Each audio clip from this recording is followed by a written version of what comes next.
Interrogation లో కొంత technical గా కొంత సీసీటీవీ ఆధారాల బేస్ మీద మనము ఒక నలుగురు అక్యూజ్ అని పట్టుకోవడం జరిగింది. ఇందులో మెయిన్ అక్యూజ్ A1 ఇతని పేరు సయ్యద్ అస్లం, A2 తబస్సుమ్ ఇతని వైఫ్, A3 మొహమ్మద్ సోహెల్ ఇతను అస్లం వాళ్ళ ఫ్రెండ్, A4 హేమంత్ కుమార్ ఇతను బంగారం తీసుకున్న రిసీవర్. అయితే ఈ అస్లం అనేవాడు ఈ హసీనా వాళ్ళ అక్క తహీరా బేగం వాళ్ళ కూతురు వాళ్ళ హస్బెండ్, వాళ్ళ కూతురు పేరు తబస్సుమ్. సో తబస్సుమ్ వాళ్ళ హస్బెండ్ ఈ అస్లం. అయితే వీళ్ళకి పాత గొడవలు ఏంటంటే ఈ హసీనా అనే అమ్మాయి ఈ అస్లంకి 1 year బ్యాక్ 1 లక్ష రూపాయలు అప్పించిన తర్వాత ఆ అప్పుకి చాలా హైగా ఇంట్రెస్ట్ అడగడం వల్ల అతను ఇప్పుడు దాకా సుమారు 2.5 లక్షలు ఇవ్వడం జరిగింది. ఆమె ఇంకా కూడా నాకు డబ్బులు రావాలని చెప్పేసి అతని బాగా వేధించింది. అదేవిధంగా వీళ్ళు ఈ అస్లం ఇంకా ఈ తబస్సుమ్ వీళ్ళు హైదరాబాద్లో క్యాబ్ డ్రైవర్ గా పనిచేస్తారు. వీళ్ళకు కూడా ఆర్థికంగా బాగా ఇబ్బంది ఉండడం వల్ల వాళ్ళకు కూడా డబ్బులు చాలా అవసరం ఉండేది. అదేవిధంగా ఈ తబస్సుమ్ వాళ్ళ మదర్ అంటే ఇప్పుడు హసీనా వాళ్ళ అక్క 2013లో ఒకసారి ఈ హసీనా మీద FIR రిజిస్టర్ అయితే ఈమె కూడా వాళ్ళ మదర్ కూడా జైలుకి వెళ్ళడం జరిగింది. సో అప్పటి నుంచి కూడా ఈ తబస్సుమ్ అమ్మ ఈ హసీనా వాళ్ళకి జైలుకి వెళ్ళిందని చెప్పి కక్ష కూడా పెంచుకోవడం జరిగింది.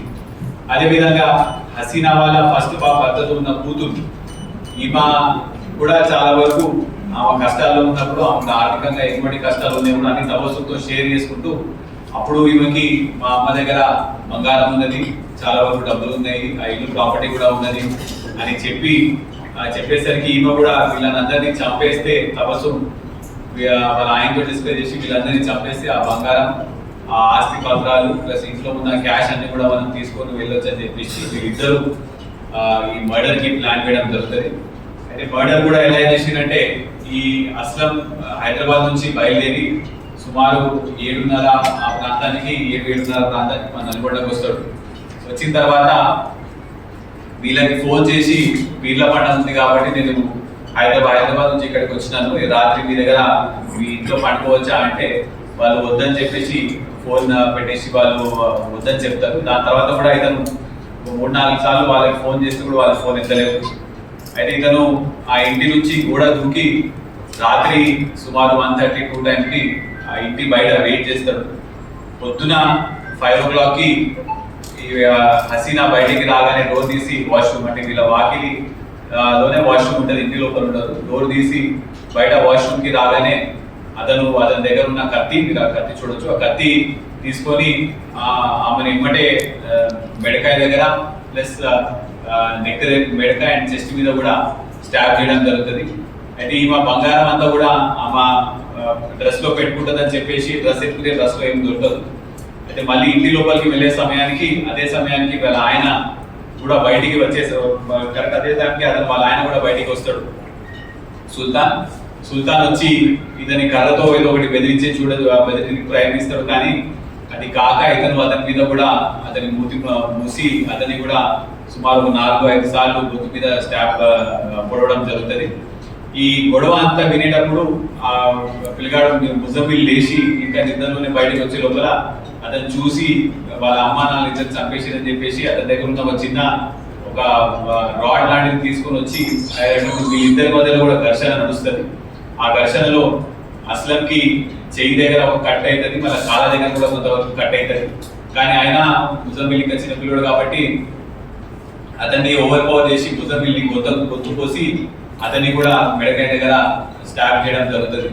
ఇదంతా అవ్వడం కూడా పాప అపూర ఆమె ఇంట్లో నుంచి చూసింది. ఇప్పుడు ఈ అమ్మాయిని వదిలేస్తే మళ్ళీ ఈ అమ్మాయి సాక్ష్యం చెప్తే నేను ఇంత అని చెప్పేసి ఇతను మళ్ళీ ఇంటికి వెళ్ళి ఆ అమ్మాయి బెడ్ కింద దాచుకుంటే నిర్దాక్షిణంగా ఆ అమ్మాయిని బెడ్ కింద నుంచి దాగి మళ్ళీ ఆ అమ్మాయి గొంతు కోసి ఆ అమ్మాయిని కూడా చంపడం జరిగింది.